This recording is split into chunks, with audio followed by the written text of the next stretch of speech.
Buenas noches a todos.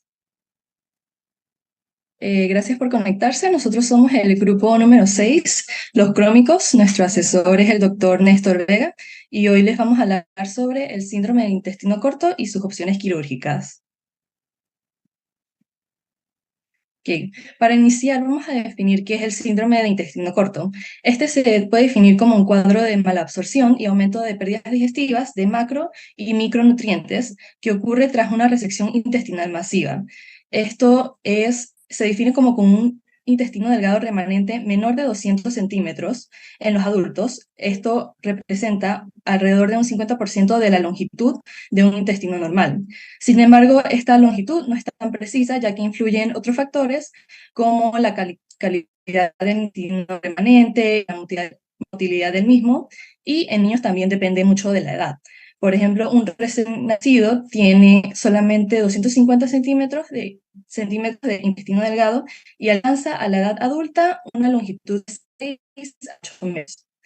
Esta puede manifestar con lo que es la diarrea crónica, deshidratación, desnutrición, deficiencia de nutrientes y electrolitos, así como falla de crecer en los niños.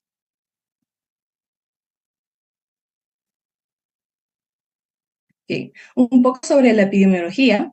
La prevalencia mundial del síndrome de intestino corto actualmente es desconocida, pero se han hecho estimaciones basadas en el número de pacientes que están recibiendo nutrición parenteral a largo plazo y o soporte de líquidos intravenosos. Se estima una prevalencia de 1,4 casos por millón de habitantes en Europa y unos 30 casos por millón de habitantes en Estados Unidos. El síndrome de intestino corto ocurre en aproximadamente un 15% de los adultos que son sometidos a resecciones intestinales. De estos, un 75% son por una resección intestinal masiva, mientras que un 25% son por resecciones masivas secuenciales.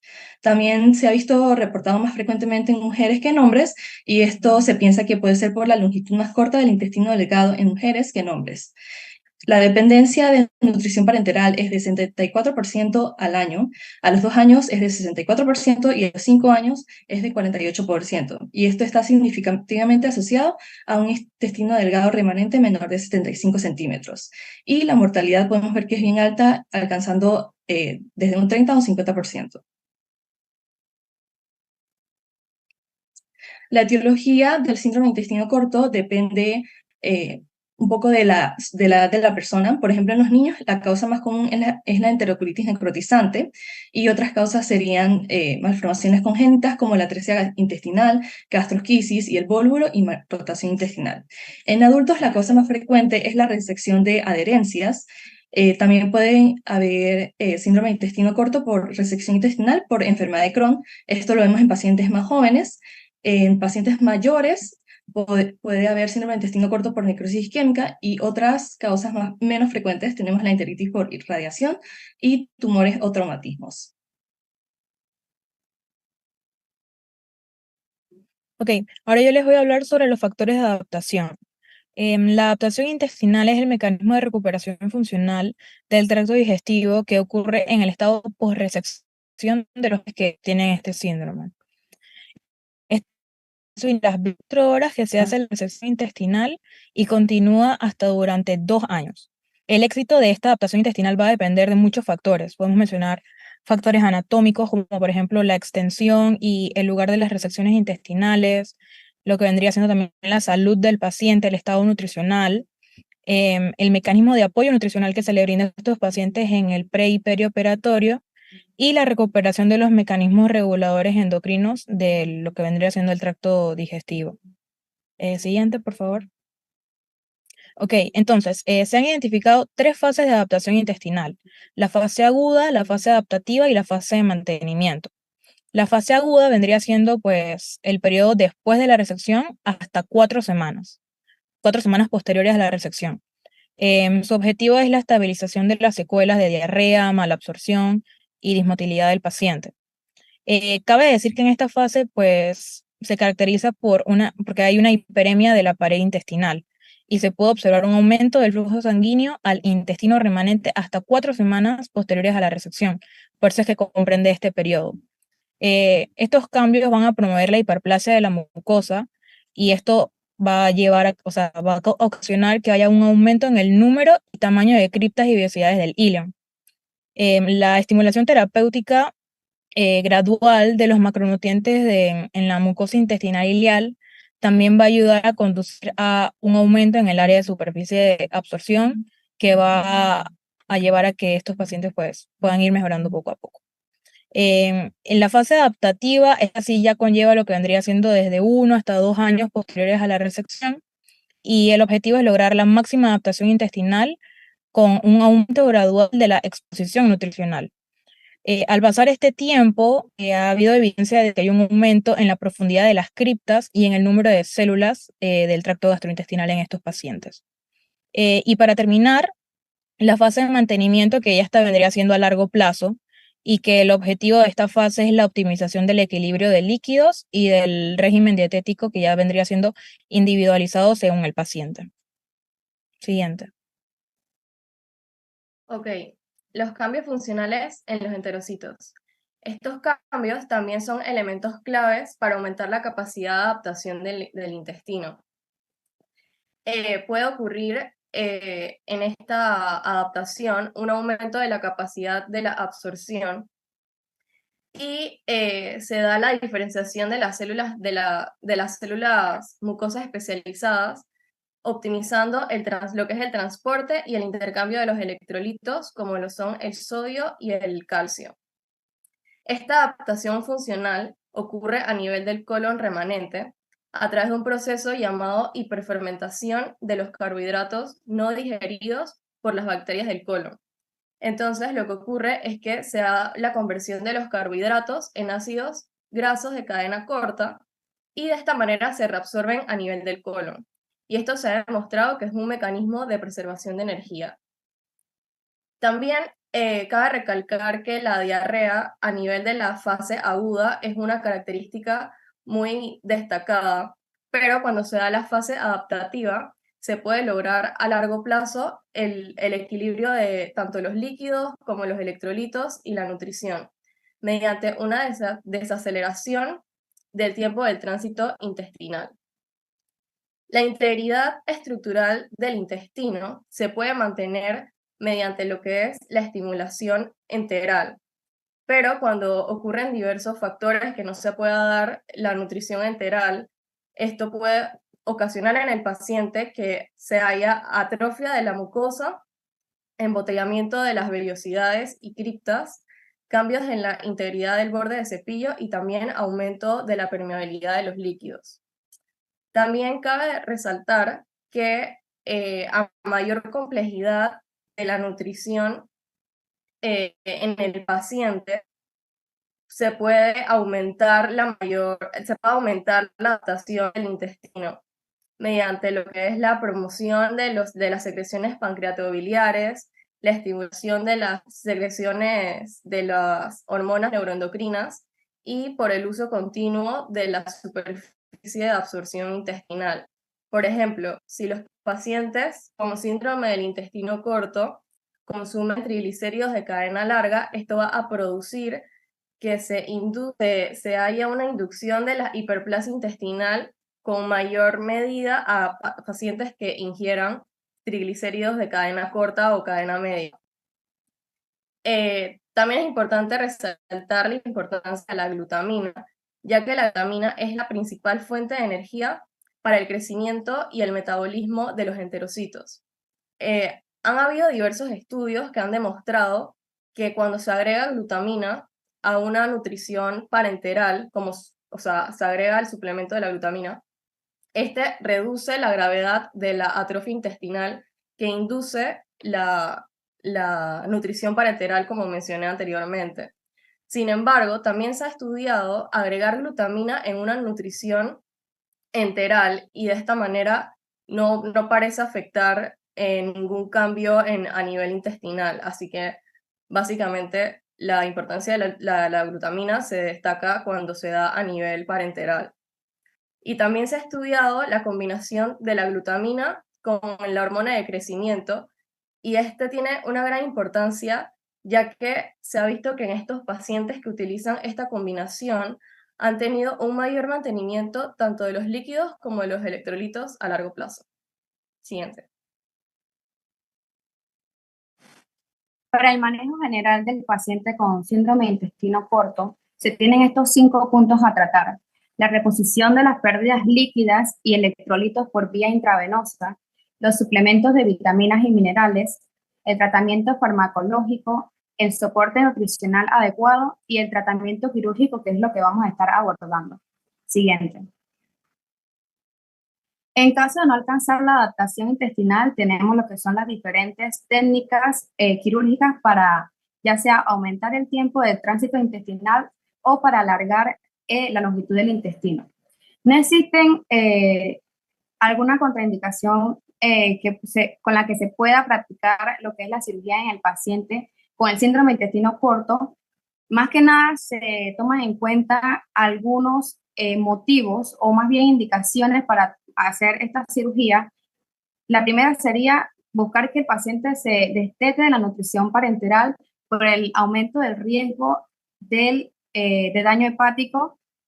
También se puede sugerir la cirugía para aumentar los aportes calóricos a través de una nutrición enteral y así disminuir la nutrición parenteral.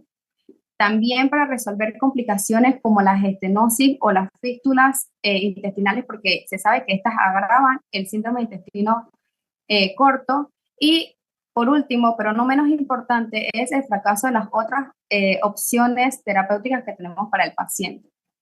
Esto siempre teniendo en cuenta un juicio clínico crítico y siempre buscando los mayores beneficios para el paciente. Siguiente.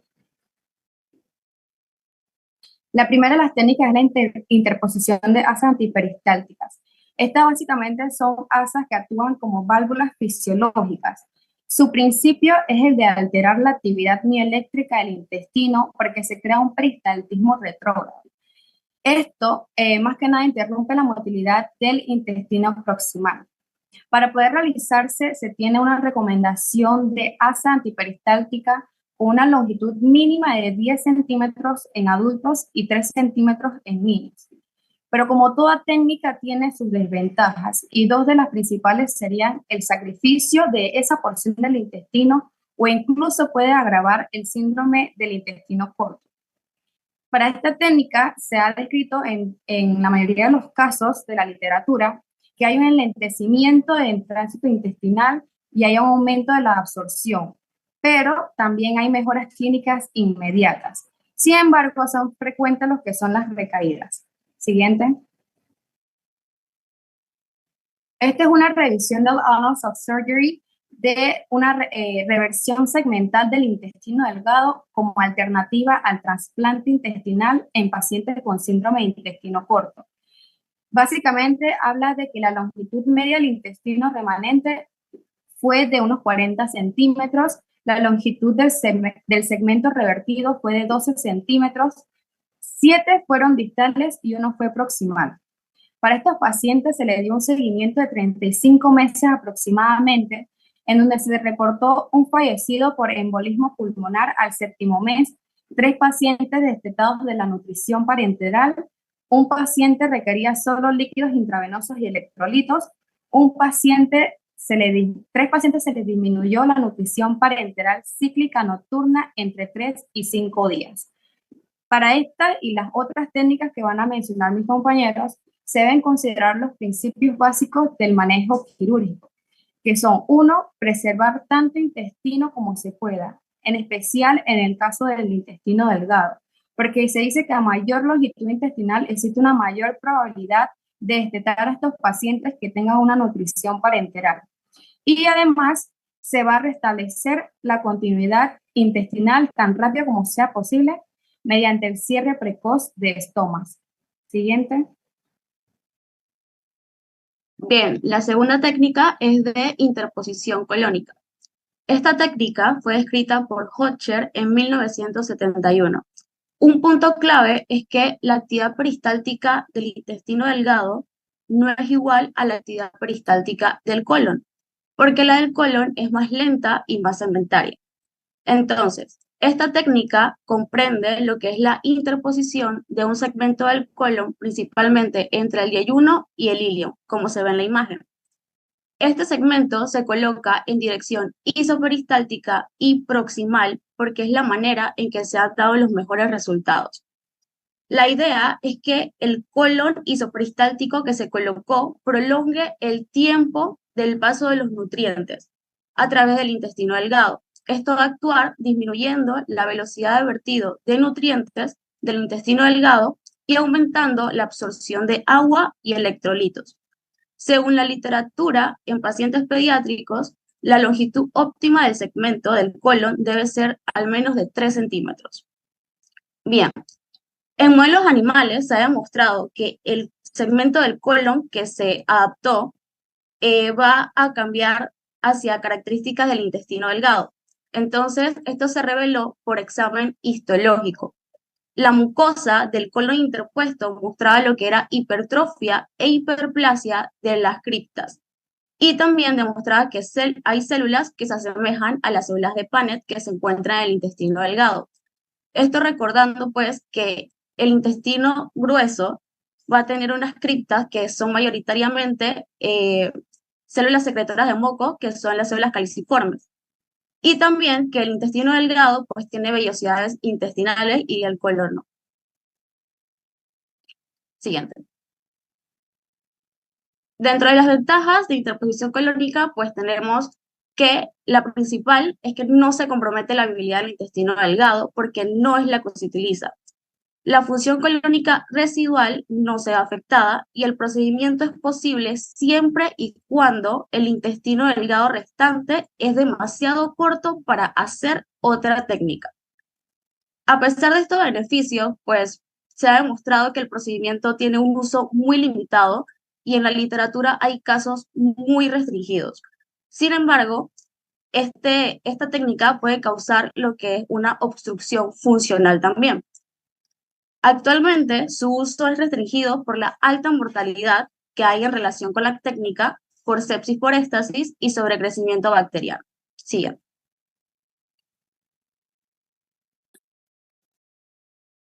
La tercera técnica es asas en recirculación. Lo que nos plantea esta técnica es la creación de un anillo de intestino para así prolongar el tiempo del tránsito y que nos permita hacer una exposición repetida de los nutrientes sobre la superficie de absorción del intestino.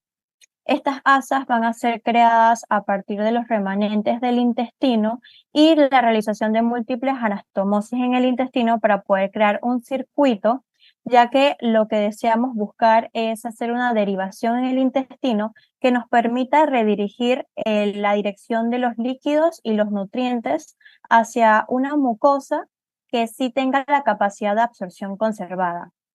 Lastimosamente, esta técnica no mostró los resultados esperados. Se cree que es una técnica muy experimental, con resultados poco favorables y que adicional favorece el sobrecrecimiento bacteriano. Por lo tanto, no es una técnica que actualmente se considere segura para el tratamiento de esta patología. Siguiente, por favor. Continuando con las técnicas de aumento del tiempo del tránsito intestinal, voy a hablar un poco de las válvulas y esfínteres intestinales. Existen diversos métodos para la creación de estas válvulas, pero todos tienen básicamente el mismo principio que consiste en producir una obstrucción parcial del intestino y que eso me conlleve a una dilatación del intestino proximal. Entonces, en cuanto a la técnica de estos métodos, la mayoría involucran escindir la capa muscular longitudinal, realizar una tunelización de la mucosa intestinal, luego hacer una eversión del intestino proximal, perdón, del intestino distal y una inclusión del intestino proximal. Entonces, esto lleva a la pregunta de si realmente estas válvulas y esfínteres mejoran la supervivencia, porque no hay mucha evidencia respecto a esto. Y lo que se ha visto es que en el campo experimental sí mejoran la supervivencia, pero por otro lado en la experiencia clínica hay algunos datos que sugieren que mejora la supervivencia porque en efecto produce un tránsito intestinal más lento, también produce dilatación del intestino mejorando el área de absorción, pero por otro lado se describen algunas desventajas, como por ejemplo que a la formación de estas válvulas y esfínteres intestinales se está sacrificando grandes segmentos de intestino, además de que no se puede calibrar la longitud en el que va a involucrar la válvula, tampoco se puede medir qué tanto va a obstruir y puede llevarte a mayor riesgo de enterocolitis y de éstasis intestinal. Bueno, entonces, concluyendo, en base a estas informaciones, eh, podemos concluir que básicamente las válvulas y esfínteres intestinales no es una opción de tratamiento per se para el síndrome de intestino corto, sino que básicamente se ha rezagado para ser una técnica como paso inicial a otras técnicas de alargamiento como lo es la técnica de Bianchi. Un ejemplo de estas válvulas y esfínteres intestinales es la válvula intestinal en rosca o de nipple, que básicamente es una válvula que busca lo que ya mencioné anteriormente, que es producir una obstrucción parcial mediante un enroscamiento y provocando la dilatación del intestino proximal, y eso va a aumentar el tiempo de tránsito intestinal y va a incrementar el área de absorción. Pero recalco que esto solamente se hace como paso inicial a otras técnicas de alargamiento, como la técnica de Bianchi. También otro concepto que quiero explicar aquí es la neoválvula ileocecal, que también leí que se ha visto que mejora la supervivencia en pacientes que tienen remanentes muy cortos, en los que no se ha podido conservar la válvula ileocecal. Mejora mucho el pronóstico de los pacientes con la formación de una neoválvula ileocecal. Siguiente. Bueno, la siguiente técnica serían los marcapasos intestinales, los cuales también se encuentran dentro de las técnicas que enlentecen el tránsito intestinal. Eh, Generalmente o normalmente el ritmo eléctrico basal depende de los marcapasos intestinales, los cuales son las células intersticiales de Cajal, que se encuentran en el estómago, el duodeno, el ilion y la ampolla rectal. Estas células están acopladas eléctricamente a las células del músculo liso y generan y propagan la actividad de marcapasos y las ondas lentas que producen la motilidad gastrointestinal. Entonces, la aplicación experimental de esta técnica propone que la implantación de un pequeño electrodo en el intestino distal generaría impulsos eléctricos que, cuando se propagan de manera retrógrada, podrían enlentecer el tránsito intestinal. Pero, sin embargo, según la literatura, por el momento la aplicación de esta técnica ha sido infructuosa en adultos, por lo cual no se ha generalizado en la clínica.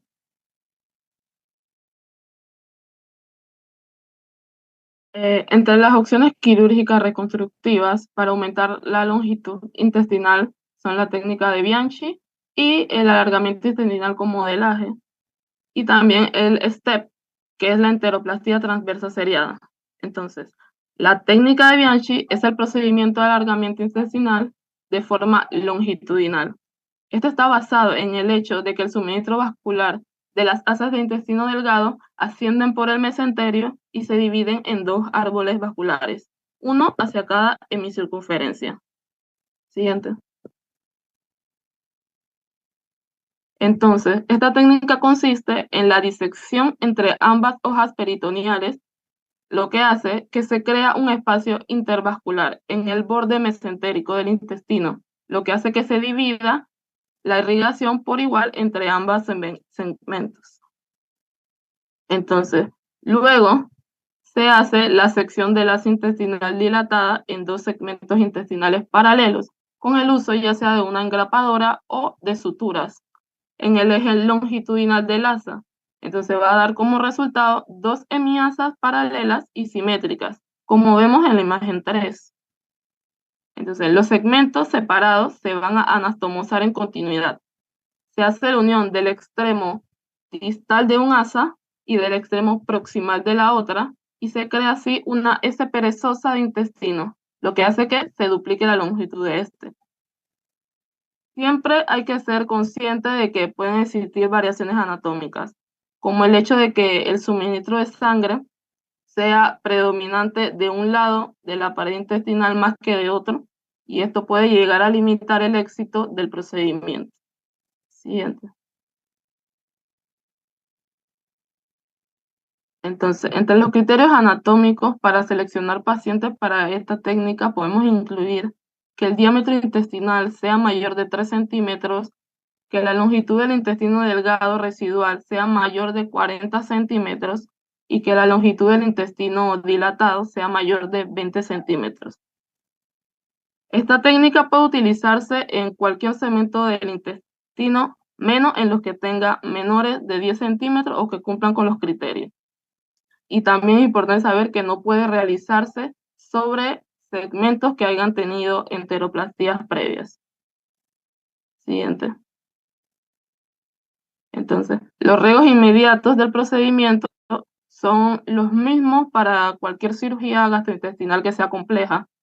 Ejemplo, una fuga anastomótica o de la línea de las grapas, que haya hemorragia o que hayan infecciones en la herida quirúrgica. La técnica de Bianchi tiene como complicación temprana y específica del procedimiento que haya una necrosis segmentaria por la interrupción del suministro vascular, o también tiene complicaciones tardías específicas que van a incluir que haya una estenosis de la S que se formó o que se fistulice. Y esto también va a ser como consecuencia de la vascularización deficiente. Siguiente. Bueno, ahora le presentaremos la técnica de STEP. Siguiente, por favor. Bueno, la técnica de STEP, por sus siglas en inglés que significan enteroplastía transversa seriada, fue una técnica desarrollada en el año 2003 como alternativa para el tratamiento del síndrome de intestino corto. El procedimiento se basa principalmente en realizar secciones transversales con autosuturadoras en forma de zigzag. Esta técnica fue rápidamente generando una gran aceptación, principalmente en lo que es la población pediátrica. Sin embargo, ya se ha extendido al resto de las edades. Siguiente. Descripción de la técnica un poco más detallada, ¿no? Lo primero que vamos a hacer es que la técnica de STEP se basa en el principio anatómico, así como mencionó mi compañera, de que el suministro de sangre del intestino delgado viaja desde el mesenterio en ángulo recto con el intestino. Entonces, ¿qué se va a hacer? Durante la cirugía lo primero que se va a hacer es dilatar y medir el intestino. La dilatación mínima para realizar esta técnica es de 4 centímetros. Luego de esto, entonces se procede a realizar las secciones transversales, hendiduras alternas de cada lado, y se cerrarán con engrapas o suturas, y va a tener una forma de V como muestra la imagen número 3. Como resultado vamos a tener un intestino más largo, más delgado y con forma de zigzag. La fórmula que ven abajo es una manera de predecir cuál será la longitud del intestino delgado postquirúrgico. Entonces, se basa más que nada en que la nueva longitud es igual a la longitud previa más la multiplicación entre el número de cortes y la longitud de los cortes. A manera de comparación entre la técnica de Bianchi y STEP, que bueno, parecen ser muy similares, se ha demostrado que la técnica de STEP es más fácil y más replicable. También permite llegar a la independencia de la nutrición parenteral más rápido que la técnica de Bianchi, y ha mostrado una sobrevida global arriba del 89% frente al 81% que presenta la técnica de Bianchi. A pesar de que ambas técnicas permiten que los pacientes, más del 50% de los pacientes, puedan adquirir los nutrientes necesarios, la técnica de STEP ha resultado un poco superior. Siguiente, por favor. Bueno, a continuación le vamos a mostrar un video que sacamos del canal de YouTube Colorectal Journal Disease, y donde básicamente veremos la cirugía de STEP de manera rápida.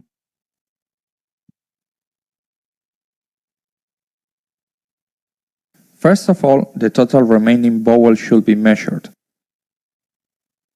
The patient presented a remaining small bowel of 40 centimeters from the ligament of Treitz to the ileocecal valve.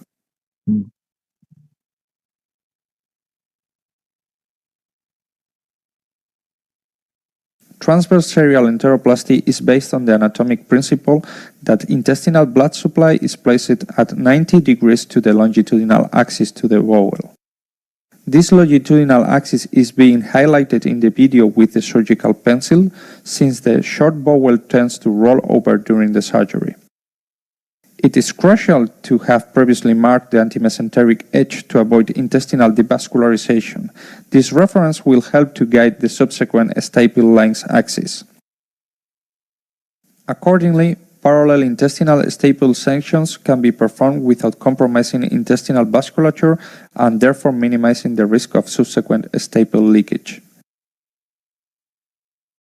As we previously mentioned, this bowel staple is not performed randomly. We should preserve at least 2 cm of the new lumen. The mesenteric edge is sharply dissected, and the hole is created to later introduce the chirurgical staple perpendicularly to the bowel. This will create a staple line section parallel to the bowel critical vascularization.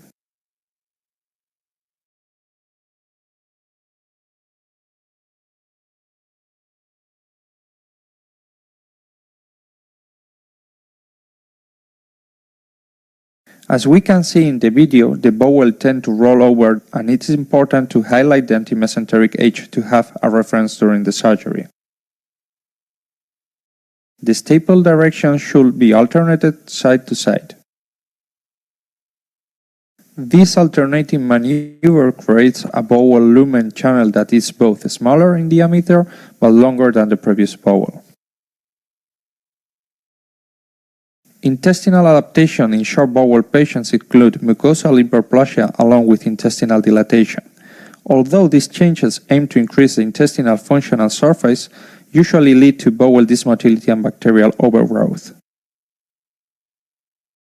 The goal of a STEP procedure is to increase the intestinal absorption capacity by dismissing the bowel diameter. This improves bowel motility, slowing down the intestinal transit, and therefore lengthening the bowel absorption time.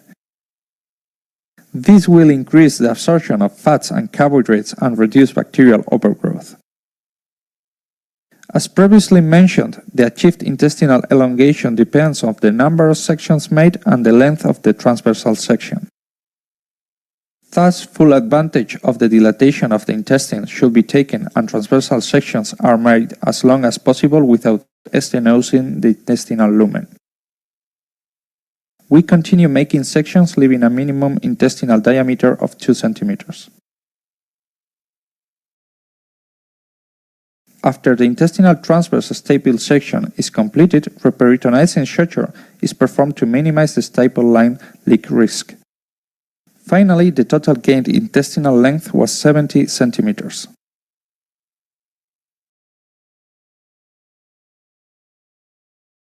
We decided to perform a STEP procedure instead of classical Bianchi technique because it's lower surgical complexity and morbidity.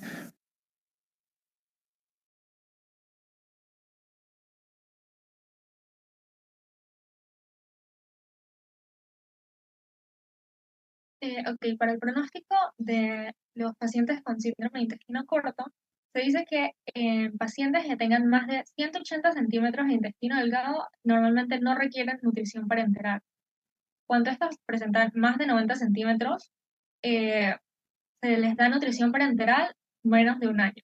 Y los pacientes que quedan con menos de 60 centímetros de intestino delgado requerirán nutrición parenteral por el resto de su vida. Y algunas complicaciones del síndrome de intestino corto que se pueden presentar son desnutrición, pérdida de peso, esteatorrea, diarrea, desequilibrio electrolítico, deficiencia de vitaminas, colelitiasis, hipersecreción gástrica transitoria, sobrecrecimiento bacteriano, hiponatremia, hipocalemia, hipomagnesemia e insuficiencia renal. Bueno, para concluir, queremos resaltar algunos conceptos que nos parecen importantes en esta presentación. La mayoría de los casos de síndrome de intestino corto ocurren después de resecciones extensas y la longitud del intestino restante es el principal determinante de pronóstico y de las consecuencias clínicas, como mi compañera acaba de mencionar. Es una entidad poco frecuente, pero con complicaciones por la malabsorción como desnutrición y desequilibrio electrolítico, los cuales sabemos que pueden ser fatales para un paciente si no se atienden rápidamente. Las técnicas quirúrgicas diferentes al trasplante dependen de la edad, longitud, calibre intestinal y sintomatología, por lo tanto debemos individualizar el tratamiento a cada paciente. Las técnicas más aceptadas son las técnicas de alargamiento intestinal, como mencionaron mis compañeros, la Bianchi y la STEP. Aquí tenemos la bibliografía de donde utilizamos la información para hacer esta presentación. Y bueno, muchas gracias por haber venido y prestado atención.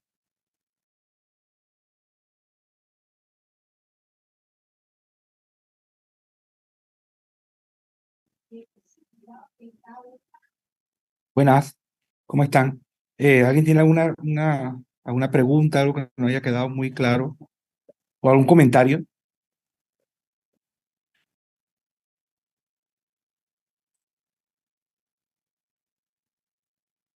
Bueno, realmente,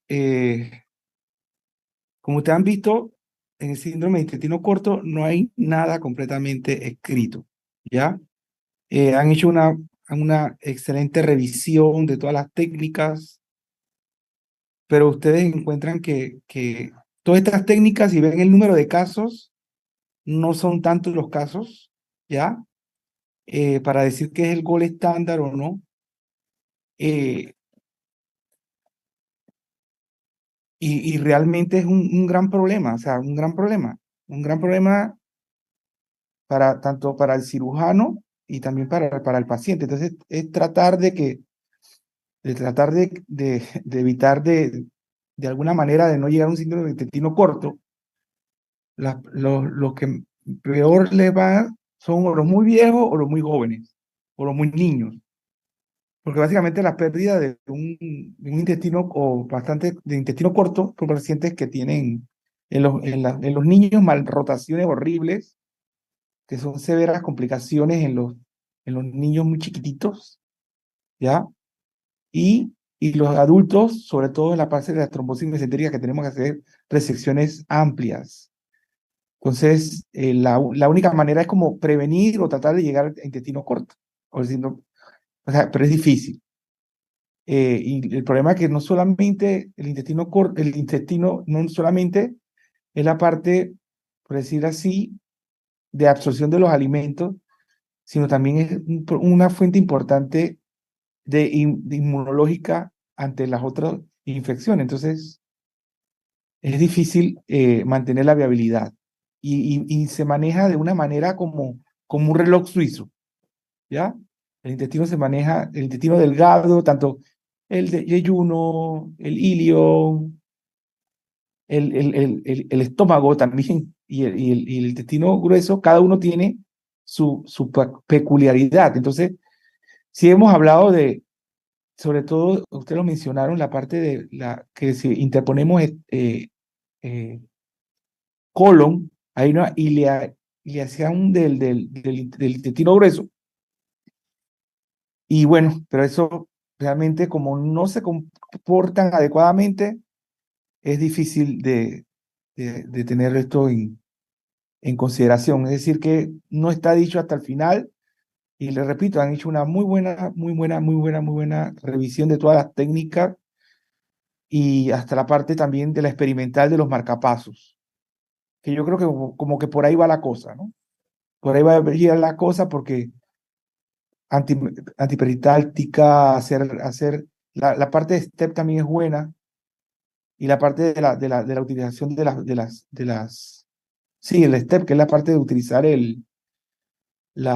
las cargas estas de autosutura también es algo bastante novedoso y creo que podemos utilizarlo en algún momento en el armamentario de estos pacientes. Ustedes lo vieron también que estos pacientes no tienen, muchos de estos pacientes con intestino corto tienen lo que nosotros llamamos un abdomen hostil. Por lo menos cuando estaban haciendo la técnica, ustedes vieron que estaba bien bonito, se veía todo el intestino y tú podías movilizarlo y hacer la técnica con las autosuturas, pero realmente en los pacientes que tenemos esto, por lo menos acá en nuestra experiencia, tenemos, como le decía, un intestino hostil en el cual has tenido que entrar en varias ocasiones a ese abdomen y realmente es difícil hacer ese tipo de técnicas tan elaboradas. Por eso que yo pienso que lo que tenemos que tener aquí es tratar de no llegar o tratar de arreglarle la parte del intestino corto antes que tengamos un abdomen hostil para poder hacer algún tipo de cirugía un poquito más reglada. Entonces, nuevamente, les felicito. Si no hay más algo que ustedes quieran aportar, que han aportado bastante, o sus compañeros también, les doy la oportunidad para que se despidan.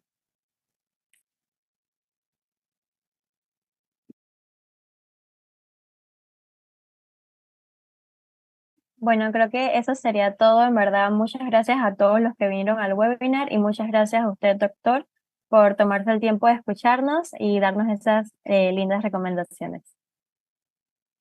Noches. Que tengan buenas noches. Feliz Thanksgiving Day. Igual, doctor. ¡Come pavo! Buenas noches. Chao.